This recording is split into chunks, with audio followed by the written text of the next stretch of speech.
നമുക്കറിയാം അമേരിക്ക ഹിരോഷിമയിലും നാഗസാക്കിയിലും ഉപയോഗിച്ച atom bomb, ഇത് മാത്രമാണ് ലോകത്തിന് ആകെ അറിവുള്ള കാര്യം.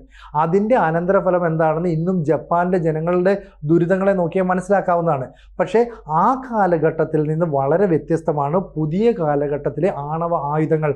അപ്പോൾ എങ്ങോട്ടൊക്കെ എങ്ങനെയൊക്കെ ഇത് സ്പ്രെഡ് ചെയ്യാമെന്നുള്ളത് ചിന്തിക്കുന്നതിനപ്പുറമാണ്. അതുകൊണ്ടാണ് നഥാൻസിലേക്ക് ഇസ്രയേൽ നടത്തിയ ഈ കൃത്യമായ ആക്രമണത്തിലൂടെ ആണവ ചോർച്ച ഉണ്ടാകാമോ എന്ന സംശയം വരുന്നത്. കാരണം ഈ IAEA അവിടെ നടത്തിയ പരിശോധനയിൽ നിന്ന് അവർക്ക് മനസ്സിലായിട്ടുണ്ട്, ആ സമ്പുഷ്ടീകരിച്ച യുറേനിയം 60% നിന്ന് 90% എത്തുന്നുണ്ട്. ഇനി വളരെ വേഗം ആയുധം നിർമ്മിക്കാം.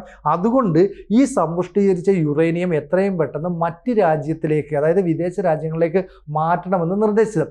അന്ന് അയത്തുള്ള അലി ഖമനേയി പറഞ്ഞിരുന്നു, ഇല്ല, അമേരിക്കയുടെ തിട്ടൂരൊന്നും ഞങ്ങൾ അനുസരിക്കില്ല, ഞങ്ങളുടെ രാജ്യത്തിൻ്റെ വികസനത്തിന് വേണ്ടിയിട്ട്, ഞങ്ങളുടെ രാജ്യത്തെ ഊർജ്ജ പ്രതിസന്ധിക്ക് പരിഹാരം കാണാൻ, മെഡിക്കൽ മേഖലയുടെ വികാസത്തിന്, ഇതിനൊക്കെയാണ് ഇത് ഉപയോഗിക്കുന്നതെന്ന് പറഞ്ഞു. അതുകൊണ്ട് തന്നെ ഇപ്പോൾ കനത്ത ആക്രമണം ഇസ്രയേൽ ഇറാന് നേരെ നടത്തിയിരിക്കുന്നു. അവിടുത്തെ വ്യോമ പ്രതിരോധ സംവിധാനങ്ങളെല്ലാം തകർന്നു. തിരിച്ചടിക്കാൻ എയർക്രാഫ്റ്റുകൾ പോലും ഇറാനില്ല. ആകെ റഷ്യയും ചൈനയും ഒക്കെ കൊടുത്ത ഏതാനും ഡ്രോണുകളും മിസൈലുകളും മാത്രമേ ഉള്ളൂ. ഈ ഒരു സാഹചര്യത്തിൽ ഇറാൻ ഒരു പക്ഷേ ഈ ആണവായുധം എടുത്ത് പ്രയോഗിക്കുമോ, അല്ലെങ്കിൽ ഇത്തരത്തിലുള്ള ആണവ ചോർച്ചയ്ക്കുള്ള സാഹചര്യം സൃഷ്ടിക്കുമോ, ലോകം ആശങ്കയോടെ നോക്കുന്നു.